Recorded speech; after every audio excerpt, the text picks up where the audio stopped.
지난 주말 서울에서는 경찰 추산으로 탄핵 반대 측 6만 명, 탄핵 찬성 측 4만 4천 명이 모였다고 집계를 했습니다. 그리고 오늘도 이렇게 평일임에도 서울 도심에서 찬반 집회가 이어지고 있습니다. 물론 주말보다 규모는 작지만요. 안국역 인근 현재 근처에서 탄핵 반대 범국민연합 2,000명이 신고돼 있고요. 전광훈 목사 자율통일당 종로 수흥과 역시 안국역 인근에서 3,000명이 신고돼 있습니다. 경복궁 일대에서는 퇴진 비상행동, 탄핵 찬성 측이 10,000명 정도 지금 신고가 돼 있는 상태입니다. 평일임에도 거의 2만 명 정도가 지금 신고가 돼 있는 셈이죠. 주말 동안 구미에서 열린 반탄 집회에는 여당 정치인들이 대거 참석했습니다. 목소리 들어보시죠.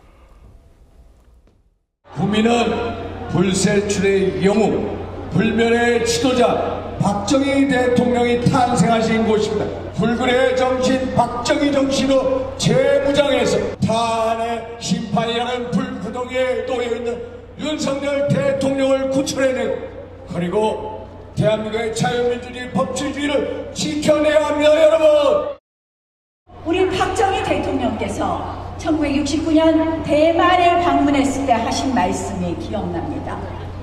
그 당시 늘 이야기했습니다. 대한민국이 자유의 방파제라고. 그러나 여러분, 우리가 자유의 방파제, 자유의 끝에 있는 대한민국이 아니라 우리 대한민국의 힘으로 자유의 파도를 만들어서 북한 주민들에게 자유를 안기는 그날까지 자유의 파도를 더 거세게 만들어 봅시다.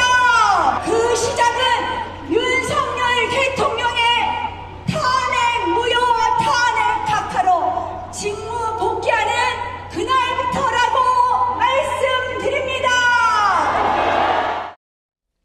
자, 처음으로 기초자치단체에서 열린 반탄 집회였음에도 불구하고 경찰 추산 4,000명, 주최 측 추산으로는 2만 명의 많은 사람들이 모였습니다. 최 의원님, 아무래도 구미라는 곳이 또 여권의 상징성이 크다 보니까 국민의힘 의원들이 참 많이 간 것 같아요. 그렇죠. 국민의힘 의원뿐만 아니고 당원, 시민 이런 분들이 아마 많이 참석한 것으로 보입니다. 근데 구미뿐만 아니고 저 탄핵 반대 집회가 전국 각지에서 소규모로 굉장히 많이 열렸거든요. 그러니까 아마 지금 이제 서울에서는 평일에도 저렇게 신고가 돼 있고요. 그러니까 그 탄핵 여부에 대한 결론이 임박했다. 그리고 선고 날짜를 이번 주냐 다음 주냐 거의 초읽기 수준에 돌입했다고 하니까 아마 그 여당뿐만 아니고 야당도 이 지지층들이 이렇게 결집해서 점점 더 에너지를 모아가고 있는 단계로 보여요. 이런 단계는 이제 정치적으로 보면 이런 것들이 이제 어떤 충돌할 가능성 이런 것까지도 이제 충분히 나중에 또 이제 어떤 불복의 가능성 이런 것까지도 전부 우리가 엿볼 수 있는 대목이란 말이죠.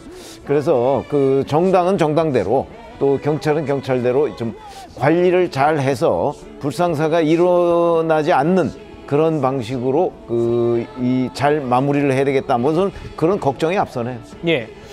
판사 출신 장동혁 의원의 연설도 계속 화제를 낳고 있습니다. 이어서 들어보시겠습니다. 대통령에 대한 탄핵 각하가 얼마 남지 않았습니다. 대통령에 대한 구속이 취소되자 민주당은 발작을 하고 있습니다. 역사의 길이 남을 사기 탄핵입니다. 그런데도 헌재는 내란머리만 믿고 날뛰다가 황소 발에 밟혀 죽는 깨구락질 신사가 되었습니다. 내란머리로 가장 멘붕에 빠진 사람은 문영배입니다. 친구 믿고 헌재소장 한번 해보려고 몰빵했다가 쪽만 팔고 완전히 폭망했습니다. 여러분, 탄핵은 기각될 것입니다. 민주당과 이재명이 왜 이토록 발작하겠습니까? 여러분, 탄핵이 기각될 것을 알고 있기 때문입니다. 자, 그리고 반탄 집회 구심점인 한국사 강사 전한길 씨도요, 구미에서 무려 66분 동안 연설을 했습니다. 그런데 여기서 민주당이 강력 반발한 대목이 있었어요. 어딘지 만나보시죠. 비상계엄이 곧 내란이 아니라는 것을 민주당은 처음부터 알고 있었습니다. 그래서 비상계엄 직후에 한 열흘 정도는 뭐라고 했느냐면은 바로 윤석열 대통령께서 북한에다가 드론이나 풍선을 보내가지고 국지전을 도발하고자 하였다라고 민주당에서 주장했습니다. 외환죄를 덮어씌우려고 했던 것입니다. 지금은 조용하지요. 왜 그렇겠습니까? 민주당의 거짓말이 드러났기 때문입니다. 그러면 이제 묻겠습니다. 진정한 내란 범죄 일으킨 것은 윤석열 대통령입니까? 민주당입니까? 역사상에서는 내란을 조작하면 삼족을 멸하라고 했는데 삼족을 멸하진 않을 테니까 양심 있으면 민주당은 해체해라. 보니까 뒤에는 좀 말을 좀 거두긴 했네요. 삼족을 멸하라고 하지 않겠다라고 했는데 어쨌든 이 삼족을 멸해야 한다니 민주당이 뭐 역모라도 저질렀다는 얘기냐 이러면서 아주 강하게 비판을 했습니다. 민주당 부대변인이. 김 대변인 어떻게 보셨습니까? 글쎄요, 그 역모를 지금 운운할 정도로 그렇다면은 윤석열 대통령이 뭐 군왕인가 뭐 이런 생각도 드는데 지금 말씀하신 것처럼 역모를 꾀했다. 또 내란을 꾀했다. 그래서 삼족을 멸해야 한다면 윤석열 대통령에 대해서 헌법재판소에서 인용 결정이 나오면 정말 그 삼족을 멸해도 되는 겁니까? 우리나라가 법치주의 국가인데 과연 본인의 잘못을 그 삼족이라고 하는 것은 이 3대를 말하는 거 아닙니까? 3대를 멸할 정도로 그렇게까지 할 수 있는 게 우리나라 법체계에서 존재합니까? 제가 뭐 과문한 탓인지는 모르겠습니다만 이렇게 얘기하는 것, 이런 것들이 독재의 발상이다. 이렇게 비판을 할 수 있는 대목이다라는 것이고요.